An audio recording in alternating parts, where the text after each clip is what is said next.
Alright, I've got my finished liner, felted liner. It's kind of rough, but it's just for being inside of mukluk, so I'm not concerned about that. We're going to go back through and do some stick felting, some pin felting to lay some of the scraggly parts down. But before I do that, I want to give a try of dyeing it, and I've got some Kool-Aid. I've got the pink flavored Kool-Aid because I'm making these for my daughter, and she of course likes pink, so I'm going to see if I can dye these pink.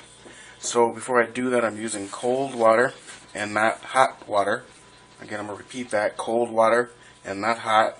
Hot water would cause this to shrink further, and right now it fits just about right for her, and I hate to have to start all over again.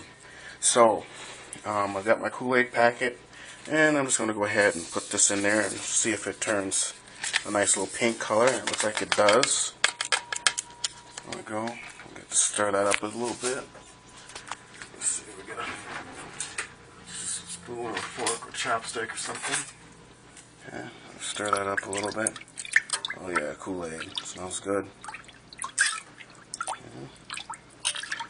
Kool-Aid dye. Alright, so I'll let that kind of dissolve there a little bit.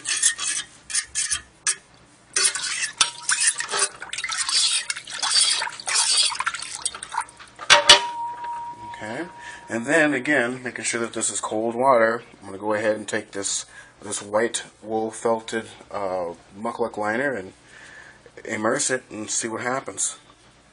I wonder if it'll be a quick dye or if it'll be a slow dye, or if I have to use another color. And I did use some other colors. I got some other flavors like cherry and strawberry. So yeah, so this might dye, but it might not be as bright as I'd like it to be, and I was afraid of that. So I'm going to go ahead and set this aside, and I'm going to try to add just a little bit of red to this and see if we can get it to actually take some color. Okay, I add a little bit of black cherry Kool-Aid to the pink lemonade Kool-Aid, and it's kind of hard to see in this black pot, but I see in my glass here that this might be the color I want. I may go just a little bit darker, which means I'm going to add a little bit more of the black cherry Kool-Aid, and without sugar. It's just the raw chemical stuff, although this is smelling pretty good and brings back memory. I love Kool-Aid. So I'm going to kind of test the color again, and yeah, that looks a little pink. It looks like something that might dye what we want to dye. So I'm going to go ahead and grab the liner again and place it in there, and there we go. Now that looks like that'll take some color. That will take some color. Just kind of turn that around. All the way in and out. Yeah, I think that'll dye nicely. And this is my first time doing this, so again, I don't know if I need to let this sit in here, or if I just douse it once, but I do know Kool-Aid, even just a little bit on the countertop, will stain for weeks. Usually you have to get some bleach or some Comet and get it out. So I'll just kind of let this sit in here, immersed for just a little while, a little bit, couple more seconds here. But it's already kind of taking a nice color. Again, I'm being careful not to pull on or stretch the shape of the liner, because I've already got it to where I want it. I just want to dye it, and then I'll gently squeeze out the excess and let it dry. Let it air dry.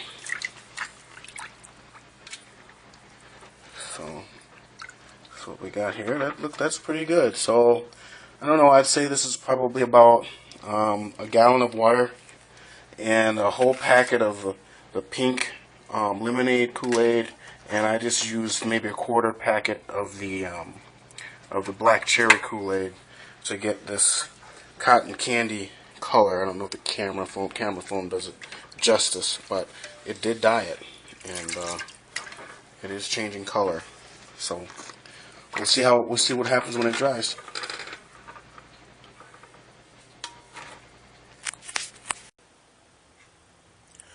Alright, here they are, all dried and dyed. A nice powder puff pink or bubblegum pink or cotton candy pink, using combination of the pink lemonade and the black cherry Kool-Aid. I'm sure the longer I had kept them in the Kool-Aid bath, the darker or richer the colors might have been. But she likes this shade of pink, this hue of pink, so I'm gonna go with that. Last thing before I call it done is on here. I'm gonna try to get close up here. There are some pieces that didn't get a chance to lay down, so I'm gonna use a felting needle here, and this needle is a type of needle. It's got an L-shaped head here, and it's got barbs on the tips. That will help the fibers lay down. So I'm going to take that and I'm going to fix some of these pieces of felt that didn't lay down on the main body of the liners.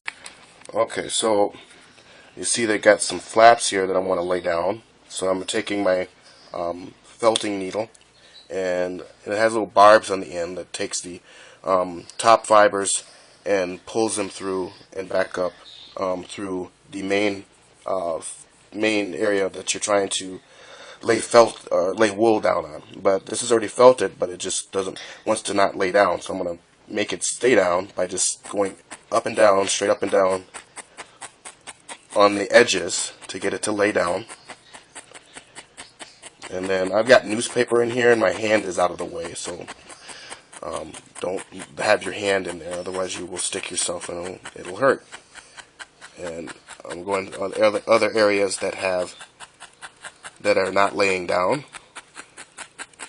and take my finger and rub it, and these don't want to come up anymore. So not very sightly, but these are for liners anyways. From the beginning I would have taken my time a little bit more to make sure that this was all smooth and looks like the felt that you'd buy in the store. But since these are liners, I'm okay with the fact that there's some flaps. Here's another one here. I'm just gonna go up and down, make sure my hand is out of the way. Go on the edges like so.